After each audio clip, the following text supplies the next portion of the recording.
Joseph-Antoine Bell, bonjour. Bonjour. Quels sont vos favoris pour cette Coupe d'Afrique des Nations? Mais comme d'habitude, vous avez les favoris historiques parce que leur passé leur confère ce statut. Je pense à l'Égypte, au Maroc, au Cameroun, au Sénégal, un peu à la Tunisie. Mais vous avez aussi les favoris réels grâce à leur performance actuelle. Je pense au Maroc, au Sénégal, à l'Afrique du Sud, à la Côte d'Ivoire que je n'ai pas cité tout à l'heure parce qu'elle fait partie des vainqueurs du passé. Donc ce sont là des favoris. Mais nous, à RFI, on vous confirmera les favoris une fois qu'on les aura vus sur le terrain parce que finalement le football, on le sait bien, c'est pas l'histoire, c'est sur le terrain. Oui, parce que dans son histoire, la CAN est pleine de surprises. Oui, elle est pleine de surprises, mais il y a rarement un nouveau vainqueur, c'est-à-dire un primo vainqueur, l'équipe qui gagne pour la première fois. C'est rare. C'est arrivé avec le Sénégal qu'on a attendu pendant plus de 20 ans. C'est arrivé avec la Côte d'Ivoire, pareil, qu'on a attendu pendant des générations de très bons joueurs. Donc c'est pas toujours aisé d'avoir un primo gagnant. Le Maroc reçoit cette compétition. Le Maroc est la première nation africaine au classement FIFA. Le Maroc est 12e. Est-ce que du coup, ce pays n'est pas le super favori? Oui, ça arrive très rarement. C'est-à-dire qu'un pays qui est au sommet garde la forme et soit organisateur. Et là, le Maroc, ils ont une chance inouïe. Ils sont en forme. Ils sont les meilleurs du moment sur le papier. Ils sont les meilleurs du moment sur le terrain. Et ils organisent, ils ont la chance de jouer chez eux. Parce que souvent, jouer à la maison comporte aussi le revers de la médaille. C'est qu'on a la pression. Mais la pression, on la gère mieux quand on est au sommet de ses capacités. Donc là, le Maroc va jouer à la maison cette fois en étant au sommet de sa forme, donc en étant capable de gérer la pression pour en faire quelque chose de positif seulement. Et derrière le Maroc, qui voyez-vous comme équipe très très bien placée? Je pense que le Sénégal ne devrait pas être mal placé, l'Afrique du Sud, la Côte d'Ivoire et à un degré moins l'Égypte et la Tunisie. Alors il y a cette CAN qui démarre dans quelques jours et puis il y a la Coupe du Monde qui démarre dans 6 mois et où vont compétir au minimum 9 équipes nationales africaines, ce qui est quasiment le double des éditions précédentes. Est-ce qu'on peut dire qu'aujourd'hui le football africain est de plus en plus présent dans le football mondial? Oui, le football africain est de plus en plus présent, mais il n'est pas le seul. Il faut quand même relativiser la présence en ce sens que on a une présence en nombre plus importante, mais on a aussi l'effectif même participant à la Coupe du Monde qui a été gonflé, dopé elle aussi. Donc, si vous amenez 48 pays en Coupe du Monde, c'est logique qu'il y ait une dizaine qui soient d'Afrique. Donc, c'est pas seulement au mérite qu'on y est arrivé. Tous les autres continents ont eu la même chose. Mais la présence en elle-même, on peut la commenter effectivement. C'est logique qu'on ait besoin de plus de pays africains pour participer à la Coupe du Monde pour la simple raison que les footballeurs africains sont dans le monde entier et se comportent de manière généralement brillante. Et donc, il y a une forme de reconnaissance vis-à-vis du continent. Alors, jusqu'à la Coupe du Monde de 2022 au Qatar, les équipes africaines ne représentaient que 15% de l'ensemble. L'année prochaine, elles représenteront 19% des 48 équipes sélectionnées. C'est quand même un progrès, non? Oui, c'est un progrès. Il faut se rappeler qu'à l'époque où il y avait 16 participants, dans un premier temps, l'Afrique n'en avait aucun. Puis après, l'Afrique a eu 1 sur 16. Ça fait très, très peu. Et on a commencé à gagner un peu des positions, notamment grâce à la performance du Cameroun et de l'Égypte en 90, en quart de finale. Et maintenant, le Maroc est allé en demi-finale et on devrait continuer pour bousculer toujours la hiérarchie et se rapprocher du top, le top qui est un jour gagné la Coupe du Monde. Alors il y a cette nouvelle marque de respect du football mondial à l'égard de l'Afrique, mais en même temps les clubs européens qui comptent dans leur rang des internationaux africains ne seront forcés de les libérer qu'à partir de ce lundi 15 décembre, alors que la règle habituelle, c'est que les joueurs sont libérés au moins 2 semaines avant un grand tournoi international. Oui, mais l'Afrique a un problème particulier, c'est-à-dire quel est le poids de l'Afrique. Et là,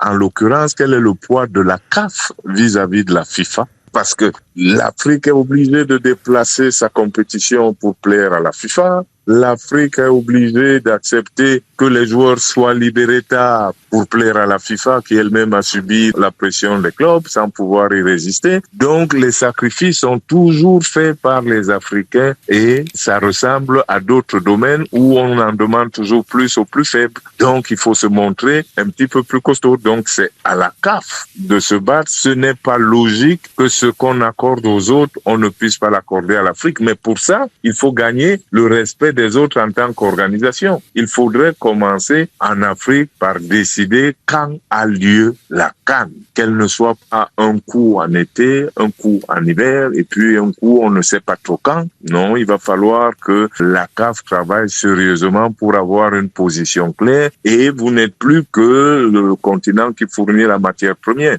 Donc là, il faudrait que le Sud-Africain Patrice Motsepe, qui préside la CAF, la Confédération africaine de football, soit plus ferme vis-à-vis du grand patron du football mondial, Gianni Infantino. Oui, il n'y a pas que le président qui doit peser, il pèse avec son équipe. Quels sont les Africains qu'on envoie dans les commissions de la FIFA? Moi, j'ai vu, quand j'y ai été, quand j'ai commencé à y aller, j'étais même encore joueur, je voyais des représentants africains qui ne participaient pas vraiment, qui étaient présents sans peser dans les débats. Donc, vous donnez l'habitude aux gens que vous ne comptez pas parce que vous n'apportez pas. Je vais vous raconter rapidement mon expérience personnelle. La première fois que j'ai mis les pieds à la FIFA, au début de la réunion, personne ne m'avait salué. À la fin de la réunion, tout le monde voulait me saluer. Voilà. J'espère que vous avez compris ce qui s'est passé. C'est que pendant la réunion, j'ai présenté des choses, j'ai défendu des positions, j'ai dit des choses, et là, les autres membres ont vu qu'il y avait quelqu'un qui faisait des propositions que tout le monde finalement reconnaissait comme bonnes, il faut les adopter. À l'époque, d'ailleurs, le président Blatter avait dit,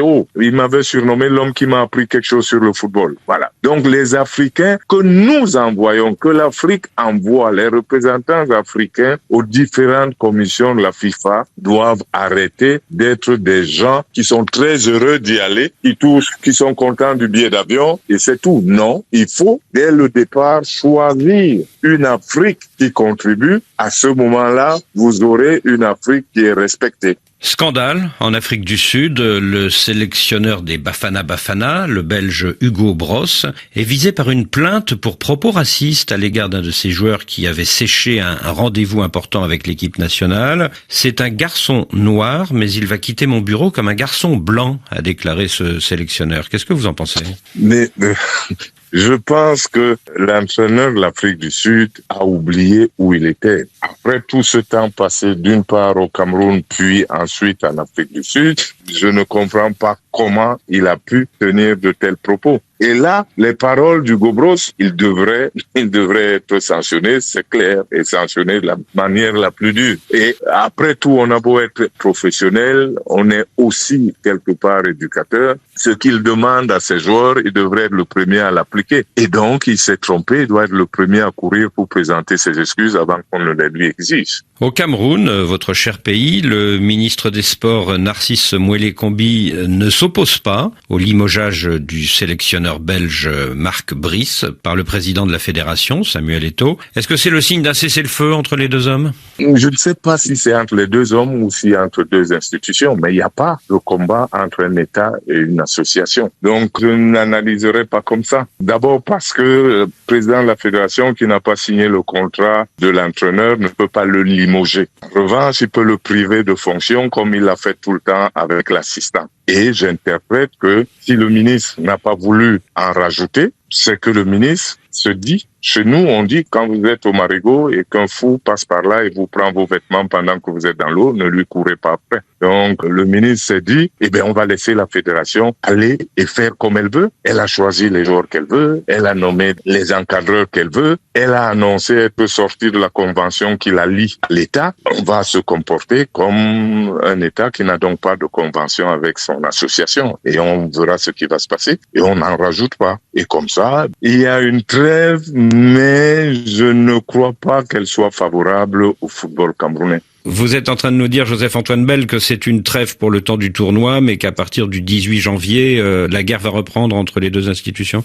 Je pense d'ailleurs que c'est plutôt la fin de la guerre qui est annoncée avec ce comportement, parce que on va vite s'apercevoir de la limite des choix qui ont été faits. Vous savez, beaucoup de gens depuis Paris, Zurich ou Londres jugent les Africains parce que malheureusement, on compare ce qui n'est pas comparable. Il faudrait savoir qu'en Afrique, 9 fois sur 10, pour ne pas dire carrément 10 fois sur 10, vous n'aurez pas de fédération sans l'État. Quand une fédération dit non, laissez-nous, on va y aller tout seul, vous pouvez être sûr qu'elle va être en difficulté dès la première activité. Je ne comprends pas qu'un homme d'affaires provoque son banquier. Donc, je comprends pas que les fédérations, en tout cas celle du Cameroun, ne puissent pas s'entendre avec l'État qui la finance. Et donc, c'est dommage, mais je sais que les joueurs et tout le groupe ne passeront pas un moment tranquille parce que le retrait de l'État veut dire forcément le retrait de beaucoup de moyens, le retrait du soutien institutionnel. Il sera limité. Donc vous n'êtes pas très optimiste pour les Lions indomptables pendant ce tournoi au Maroc?